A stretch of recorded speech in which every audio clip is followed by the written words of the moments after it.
कमाल हर्बल में खुश आमदीद। मैं हूं आपका होस्ट हकीम नासिर कमाल। उम्मीद है कि आप सब खैरियत से होंगे।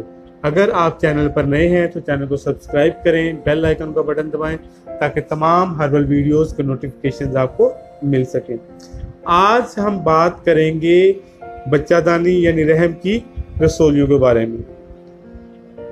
ये रसोलियाँ अमूमी तौर पर इसकी कोई स्पेसिफिक रीज़न नहीं है ये क्यों बनती हैं, जेनेटिक होती हैं या कोई समटाइम हार्मोन्स की चेंजेस खराबी जिसकी वजह से ये रसोलियाँ बनना शुरू हो जाती हैं। समटाइम्स तो ऐसा होता है कि सारी ज़िंदगी रसोलियाँ साथ रहती हैं, पता नहीं चलता, कोई सिम्टम्स इसकी नहीं आती, लेकिन बाज़ औक़ात ये बहुत ज़्यादा तंग करती है, ज़िंदगी को अजीरन कर देती है, मुसलसल सर दर्द बन जाती है। इसकी अलामत क्या होती हैं कि नाक के नीचे वाले हिस्से में दर्द रहता है, मेंसेस महीने में 2-3 बार हो जाते हैं, बार बार निशानात लगते रहते हैं, ब्लड के खून आता रहता है,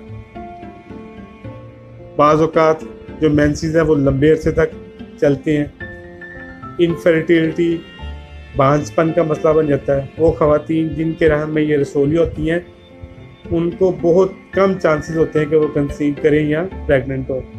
मैं आज आपके साथ एक नुस्खा, इंतहाई आसान नुस्खा शेयर करने जा रहा हूँ जो इस्तेमाल करने और बनाने में बिल्कुल आसान है और निस्बतन कीमतन ये बिल्कुल सस्ता नुस्खा।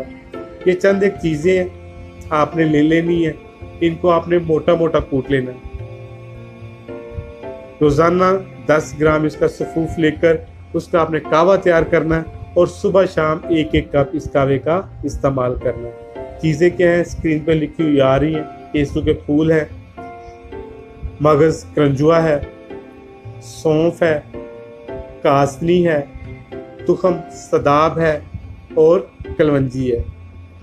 ये चंद चीज़ें पंसारी से आसानी से दस्तयाब है और इंतहाई सस्ती चीज़ें हैं। जैसा कि मैंने पहले बताया, आपने इनका जो शानदार तैयार करना है, मोटा मोटा कूट लेना है और रोज़ाना इसमें से 10 ग्राम वो जो सफूफ बना है उसका आपने जो शानदार तैयार करना है, पानी में उबाल के अच्छे से बॉयल करना है, पुन छान कर चीनी डालकर आपने इस्तेमाल कर लेना है। मुसलसल 3 से 4 हफ्ते इस्तेमाल करें। ये जो रहम की रसोलियाँ हैं ये मुकम्मल तौर पर ख़त्म हो जाएंगी और इसके जो साइड इफ़ेक्ट्स हैं, खून की कमी वगैरह हो गई है, मेंसेस सर्कल ख़राब हो गया है, वो भी इंशाल्लाह ताला से बहाल हो जाएगा, ठीक हो जाएगा।